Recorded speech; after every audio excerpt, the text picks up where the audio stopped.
Sai Ram, Jai Jai Ram. Baba said, "Where my devotees are singing my praises, I am present there, wide awake all the time." Such is the utterance of God, to prove the truth of which Baba gave this experience. To one who sees only the Divine Spirit in the perceiver, the object of perception and the act of perceiving, all are equal, a Brahmin or a Pathan or anyone else. Wherever you are, whatever you do, always remember this one thing well, that I come to know all the time and in detail what you are doing.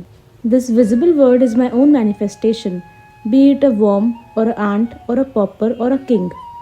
The immeasurable creation of the movable and the immovable is really Baba's very self. And should one want to be observed totally at Guru's feet, he should go on singing the praises of the Guru or perform a kirtan of a Guru story, or at least listen to such a story with a devout mind. A seeker should so listen to it that the distinction between the listeners and what he is listening to will dissolve, and as he passes into the state of Unamma, he will experience the presence of God Almighty. While fully engrossed in the day-to-day worldly life, if perchance a saint's story comes to the ear, by its very nature benefits the listener without an effort on his part. By that means, a fondness and love for the Guru's feet will be cultivated, and gradually a state of highest well-being will set in. No other discipline or religious observance will be necessary. The highest good of human life will thus be attained.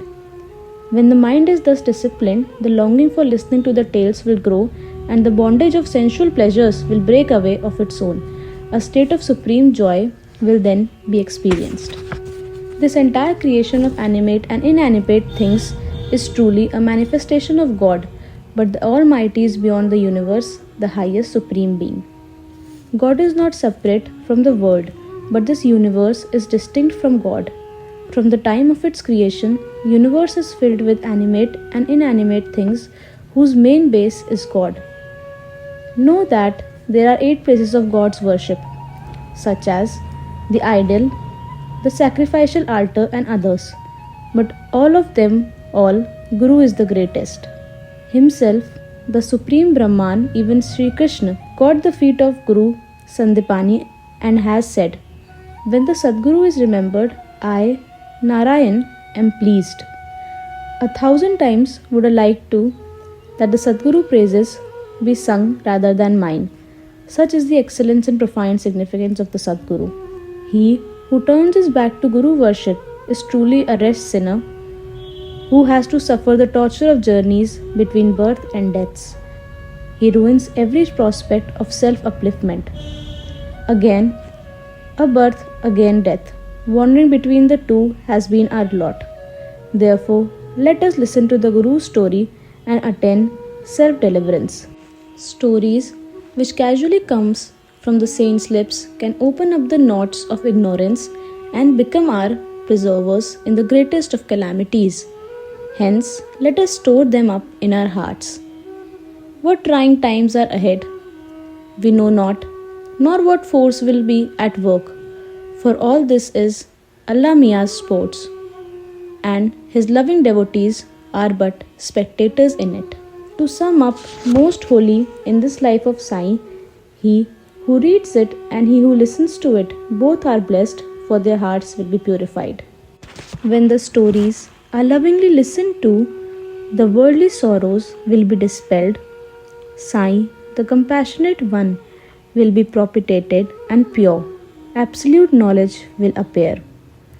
Sloth and inattentive wandering mind, attachment to the sense objects and indulgence of the senses, these are impediments to attentive listening. Push these obstacles away and the listening will give you pleasure.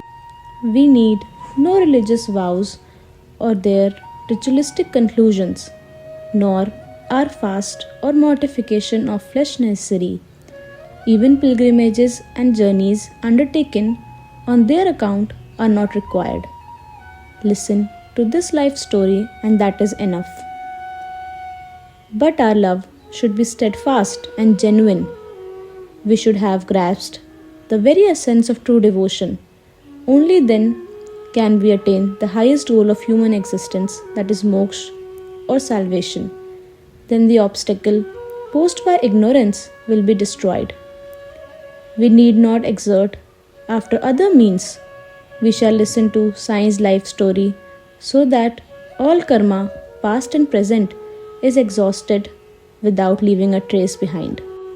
A miser, wherever he may happen to be, has before his mind's eye, day and night, his buried treasure.